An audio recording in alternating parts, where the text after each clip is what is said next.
Assalamualaikum warahmatullahi wabarakatuh. Alhamdulillahirabbil alamin. Wabihi nasta'inu ala umri dunya waddin. Wassalatu wassalamu ala asyrafil anbiya'i wal mursalin wa ala alihi washabbihi ajmain, amma ba'du. Yang pertama-tama, marilah kita ucapkan kepada baginda Nabi besar Nabi Muhammad SAW yang telah memberikan kita kenikmatan kesehatan hingga saat ini. Tidak pula lupa saya ucapkan yang terhormat kepada Bapak dosen pengampu saya, yaitu Bapak Bayu Muzrimin MPDI, yang telah memberikan tugas video yaitu yang berjudul Akhlak Terpuji dan Tercelah.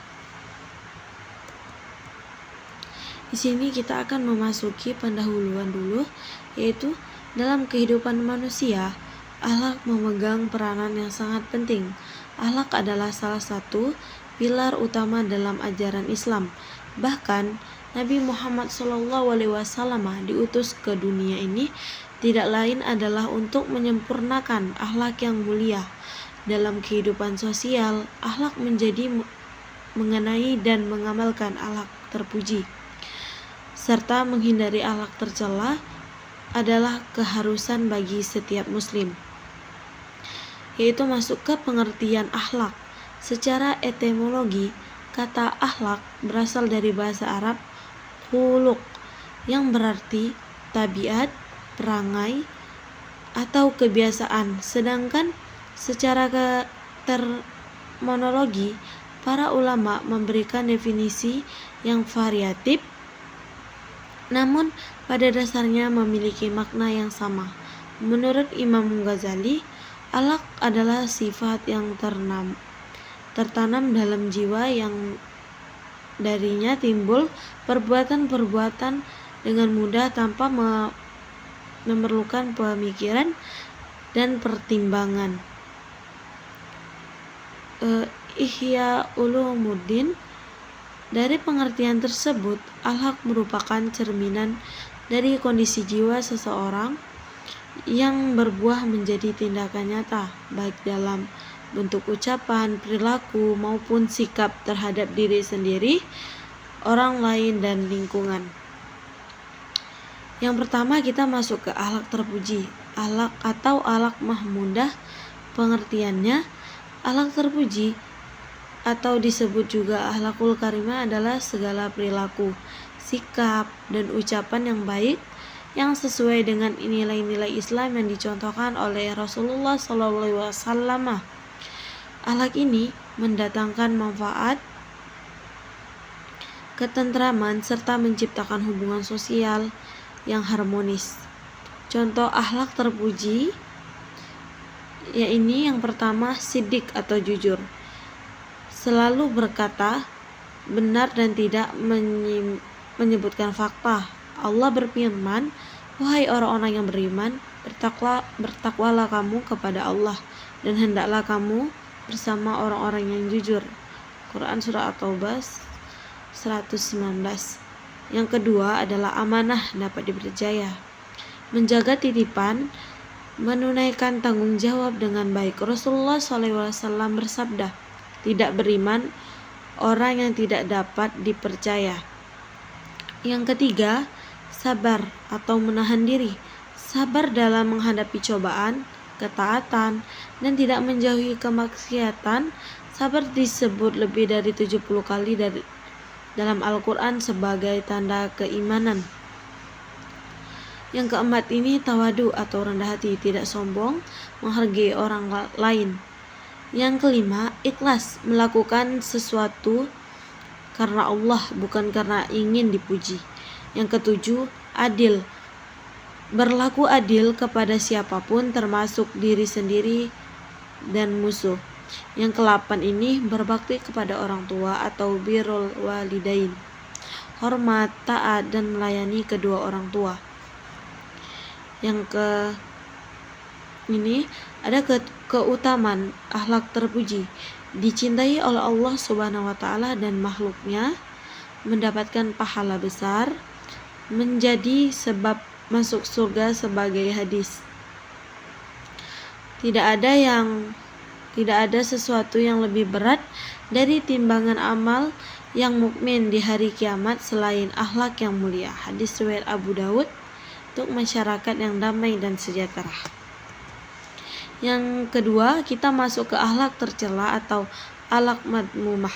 Pengertian akhlak tercela adalah segala sifat, sikap, dan perbuatan yang bertentangan dengan nilai-nilai Islam yang menyebabkan kerusakan dalam hubungan sosial, merugikan orang lain, dan menimbulkan dosa. Akhlak ini dibenci oleh Allah Subhanahu wa taala.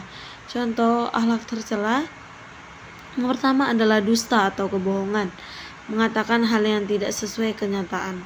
Rasulullah SAW bersabda, sesungguhnya kejujuran membawa kepada kebaikan dan kebaikan membawa ke surga.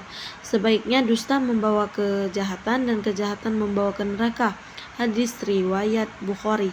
Yang kedua, hasad atau iri dan dengki. Tidak senang melihat orang lain mendapat nikmat dan ingin nikmat itu hilang darinya. Yang ketiga, takabur atau sombong, merasa diri lebih baik dari orang lain. Rasulullah SAW bersabda, tidak akan masuk surga orang yang lama hatinya terdapat kesombongan walau sebesar biji sawi. Hadis riwayat Muslim. Yang keempat adalah riya atau pamer dalam ibadah, menunjukkan amal agar mendapat terpuji manusia bukan karena Allah. Yang kelima, gibah atau mengunjing, membicarakan kejelekan orang lain di belakangnya. Diibaratkan seperti memakan daging saudaranya sendiri. Quran surah Al-Hujurat 12. Yang keenam, fitnah atau menyebarkan kebohongan, menyebarkan informasi palsu yang mencemarkan nama baik orang lain. Yang ketujuh, khianat, melanggar kepercayaan, tidak menepati janji. Yang ke-8 ini, bakhil atau kikir, enggan memberi orang lain walaupun mampu. Adapun dampak akhlak tercela, yang pertama, menjadi sumber dosa dan murka Allah, merusak hubungan sosial dan persaudaraan, menghilangkan keberkahan hidup, mendatangkan balasan buruk di dunia dan akhirat. Ya, ini adapun urgensi akhlak dalam Islam. Akhlak adalah bagian penting dari iman, bahkan Rasulullah SAW bersabda, sesungguhnya orang mukmin yang paling sempurna imannya adalah paling baik akhlaknya. Hadis riwayat Tirmizi. Akhlak bukan sekedar pelengkap, melainkan fondasi utama dari kepribadian muslim. Islam bukan hanya mengajarkan ibadah ritual, tetapi juga membimbing umatnya untuk berinteraksi dengan sesama manusia dan alam dengan cara yang baik dan santun.